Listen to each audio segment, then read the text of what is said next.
Hey guys, I am back here in the Tesla Model 3 Standard Range Plus. First off, thank you guys so much for the response from the first video I did. I kind of just threw that up there on YouTube, not really hoping for anything, and the response was incredibly overwhelming, and I appreciate all of the nice comments and everybody who liked that video. I wanted to do a second video, kind of a follow-up to that, and answer a lot of the frequently asked questions I got with the Model 3, and specifically the Standard Range Plus, what you get, what you don't get, what's missing, what comes with software. Let me answer a lot of the questions I got and kind of clear up some confusion and show you guys all about this car and kind of answer some questions, especially if you're considering picking this up. What do you get and what don't you get? Let's talk about it. So many of the questions I got from my last video was all about music, the sound system, and how the speaker system sounds in the partial premium interior. So in the Standard Range Plus, it looks like you're getting all the same speakers as the other versions. You've got speakers here in the pillars, you've got speakers in the back, you've got speakers here in the front, and everything sounds pretty good. You wouldn't really notice anything right off the bat, but the more that you use the car and the more music and stuff you listen to, you'll notice that it's very front heavy. That's because the majority of the sound is coming from the speaker here in the front, the speaker array system in the front of the car. The speakers here are actually not connected. You're missing a subwoofer, you're missing amplifiers, and these speakers actually aren't connected, so nothing really ever comes out of this because it's not connected.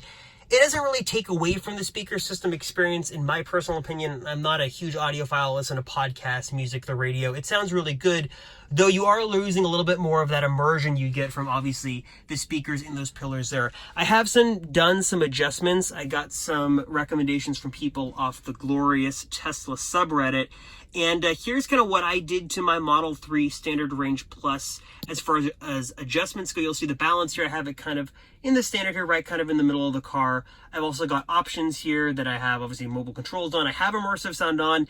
Does immersive sound make a difference in this car? Not so much. I have it on just because apparently in the higher end Tesla trims with the full premium interior, there is a difference.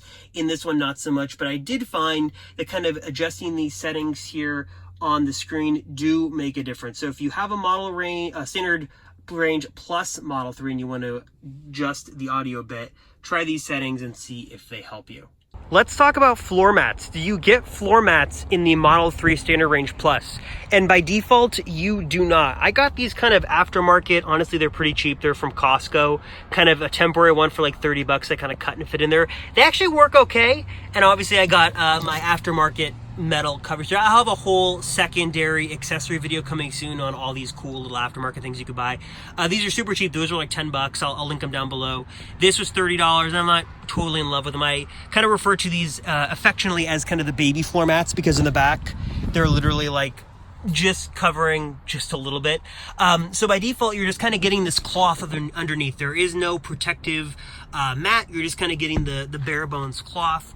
That is the same for the front as well. You're just kind of getting just the cloth when you drive out with your new Model 3 after delivery.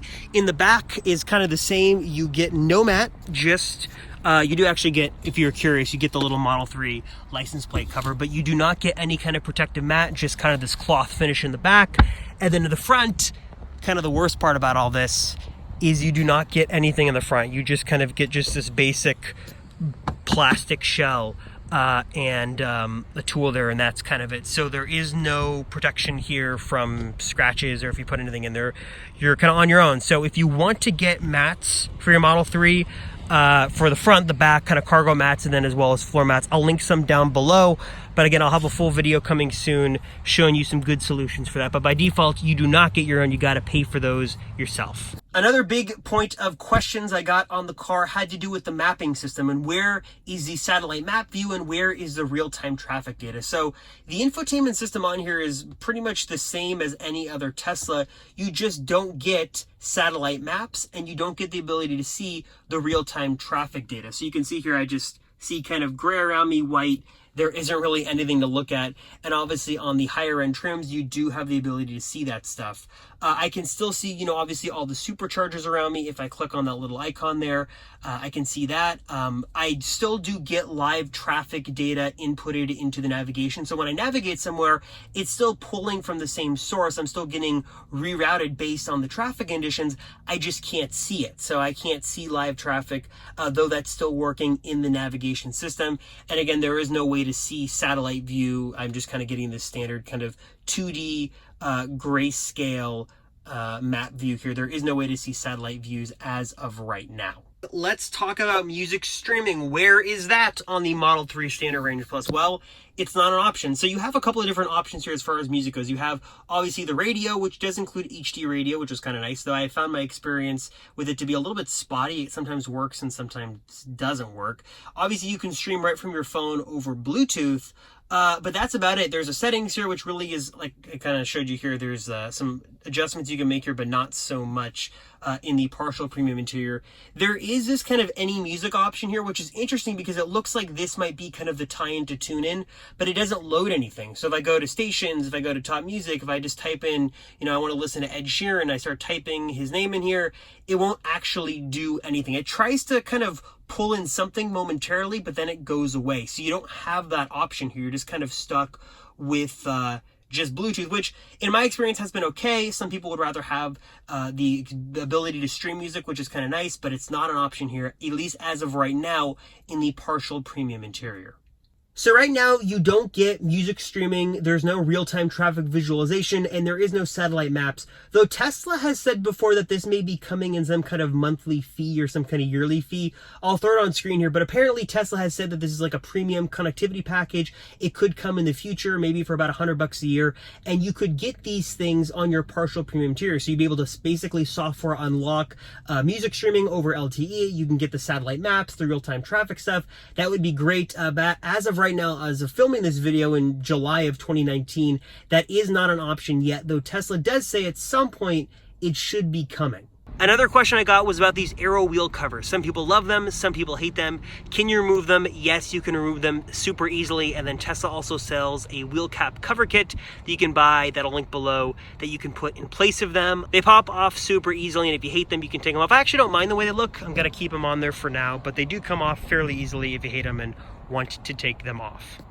What's the deal with seat heaters? So you're going to get one for the driver, one for the passenger, but in the SR Plus, you do not get any for the passengers in the back. So there is an air vent back there, so they're going to get some cool air and some hot air, but there are no heated rear seats. So people in the back are out of luck, just heated seats here in the front. I also got some questions on Sentry Mode. Does it work in the partial premium interior? Yes, it does, and it works quite well. I'll have a future video coming up on how to set this up and what I recommend. I had a spare kind of external SSD from Samsung that I plugged in there. I just formatted it, and I plugged it in. That gives me about a couple weeks of recording. It really just depends how much activity is going around the car and if it trips up Sentry Mode. But it does work. It's super easy to set up, and it works really well. If you guys are actually curious on how to set it up and what I'd recommend as far as drives, let me know. I can make a separate video on how to set it up on both Windows and Mac. But as far as this goes, it's in the car, it works, and it works really well. So I could honestly do a whole video answering questions about charging, but I will say this. I live in an apartment complex that does not have chargers, so I rely 100% on SUPERCHARGING and other third-party EV chargers to do all of my charging. So in a Standard Range Plus, first off, what's it like living without a charger for an EV? It's not the most convenient, but I will say it's not impractical and totally not out of the question.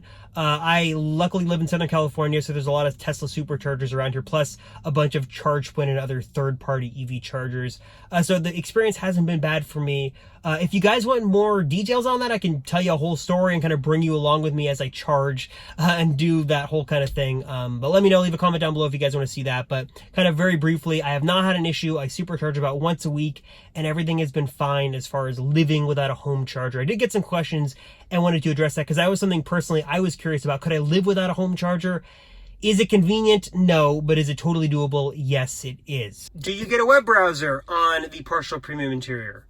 You do not. Just calendar, energy, camera, charging, call, no web browser. That is not an option here on the partial premium interior. Does the car come with any kind of wireless charging pad? It does not. Tesla started selling their own, but no Model 3s come with one. So if you want to ditch kind of the weird phone connection cable thing and get a wireless charger, you can pick one up. I have one here from Nomad. I can charge 2 phones at once, and it works out quite well. Taptez, I'm working with them on another video. They sell one for a very affordable price that works quite well, so I'll link that one down below. But you're going to have to pick up your own if you want to wirelessly charge your phone.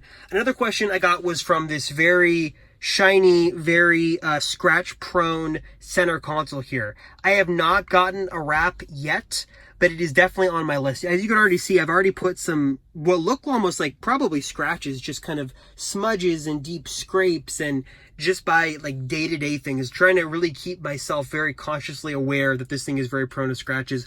It already looks like I've kind of messed this thing up. So I definitely would recommend a wrap for this area of the car. It is shiny, it is nice, it's like this piano black finish, but boy does it scratch and get kind of messed up with fingerprints and dirty very easily. So that's definitely something to keep in mind. Okay, so I think that about does it for this video. I tried to answer a lot of the questions that I got from previous videos, but if you guys have any new questions and you want me to cover more in detail, leave a comment down below and let me know. Again, I appreciate all the support, all the love. I had no idea that the last video would do so well and so many people would be interested. But if you guys are considering picking up a Tesla and you want 1,000 miles of free supercharging, I'll put my Tesla referral link down below, because you get 1,000 miles, I get 1,000 miles, and it just works out for everybody. I also have a couple other videos in the works. I got another one planned for accessories, some really cheap accessories, like under $50 accessories for your Model 3, just because you already spent so much money on the car. Why spend a bunch on accessories if you don't have to? So stay tuned for that video. But if you guys have any feedback, any comments, any questions, leave them below. Again, I appreciate the support, you guys. Thank you guys so much for watching, and I will see you guys in the next video.